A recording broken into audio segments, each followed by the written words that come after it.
¿Andrea Valdiri o Valentino Lázaro? ¿Quién tiene la razón? Ese es el gran interrogante en las redes sociales. Últimamente se ha subido de tono las discusiones, los enfrentamientos verbales entre estos dos influencers y bailarines en torno a su vida privada, intereses y toda la comunidad que lo sigue. Ahora, ¿cuál es el contexto de la controversia? Valentino alega un cierre sistemático de cuentas de sus redes, las cuales atribuye a supuestas quejas de personas cercanas a Andrea, y por eso lanza varias sátiras y se burla de ella. Andrea le responde pidiendo que se quedara quieto con esos señalamientos falsos y que el influencer era la peor representación de las machis y donde lo viera lo iba a levantar a puño. Valentino arremete contra Andrea a través de varios medios, incluyendo un canal de televisión nacional, señalándola de mal ejemplo para sus hijas, dejando en entredicho aspectos de su vida íntima y de sus cualidades personales y como influenciadora. Andrea le responde con la advertencia de unas consecuencias legales de esas afirmaciones contra ella y sus hijas, se burla de la identidad sexual del influencer, de sus aseveraciones y de su salud mental. Para establecer ese conflicto, esa diferencia que hay, ese cruce de opiniones y enfrentamientos verbales y determinar quién tiene la razón, primero tenemos que enfocarlo desde el punto de vista jurídico, desde el derecho de libertad de expresión. ¿En qué consiste el derecho de la libertad de expresión? Pues sencillamente en la libertad que tenemos todos los seres humanos para expresar nuestros pensamientos, nuestra forma de pensar, nuestras opiniones públicamente sin ningún tipo de limitaciones. Sin embargo, la Corte Constitucional ha venido delimitando esa libertad o ese derecho fundamental de libertad de expresión basado en la Convención Americana de Derechos Humanos y en el Pacto de Derechos Civiles y Políticos de Naciones Unidas. ¿Qué ha dicho la Corte Constitucional? Sí, efectivamente, usted tiene una libertad de expresión desde dos enfoques. Un enfoque en sentido general y un enfoque en sentido estricto. En sentido general, pues, es el derecho que tenemos todos de hacer publicaciones de todas esas ideas, esas opiniones, inclusive de información. Y desde el punto de vista estricto, es el derecho individual que tienen las personas para difundir sus opiniones, sus pensamientos, pero con unos límites específicos. ¿Cuáles son esos límites específicos? Pues que no transgredan el derecho al buen nombre, el derecho a la intimidad personal, el derecho a la dignidad de las personas. Adicionalmente, a pesar de que no lo dijo la Corte, también cuando están de presente los derechos fundamentales de los niños. Porque es que los derechos fundamentales de los niños son prevalentes y esa restricción sí es muy importante tenerla en cuenta, a pesar de que la Corte no lo enunció taxativamente, pero para el caso concreto, como quiera que esa polémica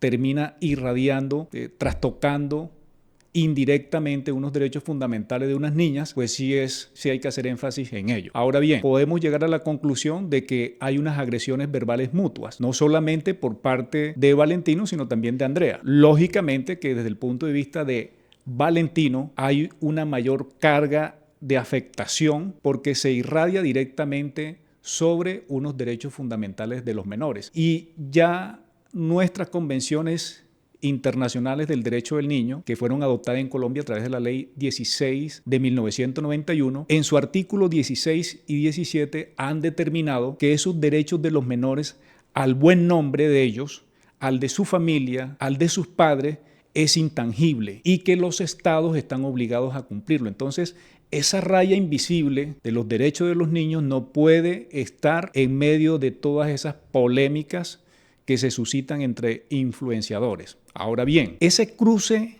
de enfrentamientos, de expresiones verbales, en última, desde el punto de vista penal, también tienen una connotación, porque ahí estamos ya hablando del delito de injuria. Pero es que aquí lo curioso es que estamos en presencia de dos influenciadores que tienen buena acogida, hay varios seguidores, y eso se está difundiendo y está dando de qué hablar, pero al mismo tiempo confluyen, es decir, que hay una retaliación o hay una discusión, un enfrentamiento del uno hacia el otro, con el fin de neutralizar todos esos ataques. Ese tipo de enfrentamientos penalmente tiene una connotación muy relevante, y es que se está en presencia, o eventualmente se podría estar en presencia, del delito de injurias recíprocas, que tipifica el artículo 227 de nuestro Código Penal.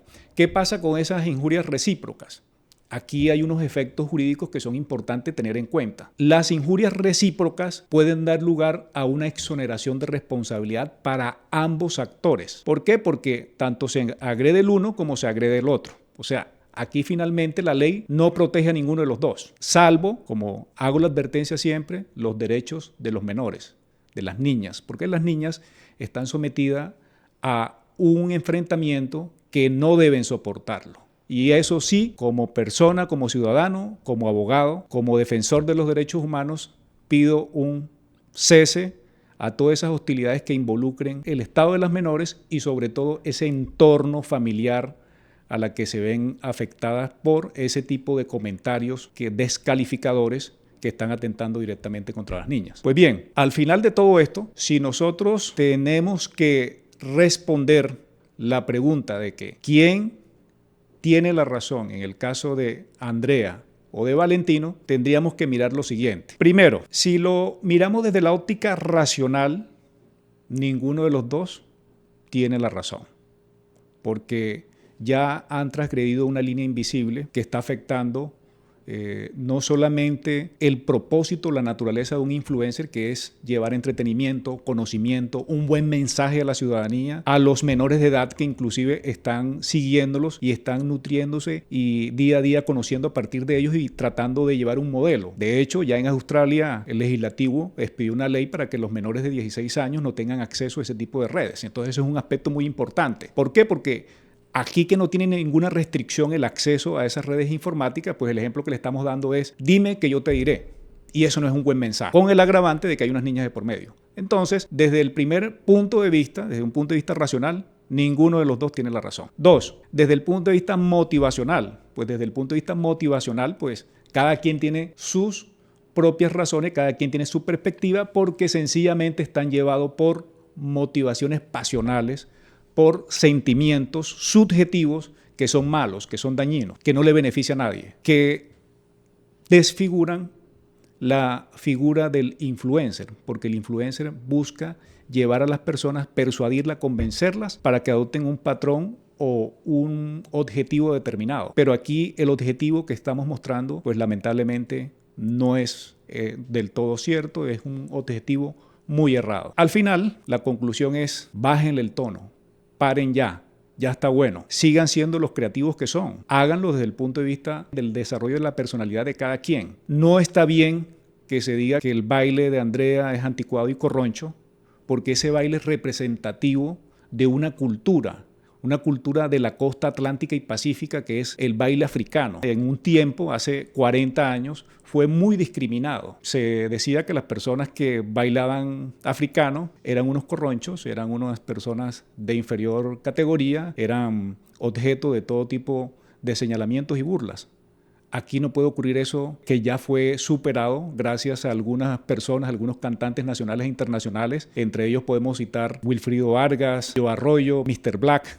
Podemos citar a Juan Luis Guerra, que todos ellos lograron o mejoraron esa percepción sobre ese género y lograron ubicarlo en el puesto que hoy tiene, al punto de que recientemente Shakira lo abanderó con un baile que es algo parecido como el que tiene Andrea, y por consiguiente, si se meten con ese tipo de baile, puede haber una afectación a nuestra cultura costeña. Eso es todo. Nos vemos en una próxima oportunidad y no olvides suscribirte a nuestro canal. Nos vemos en la próxima.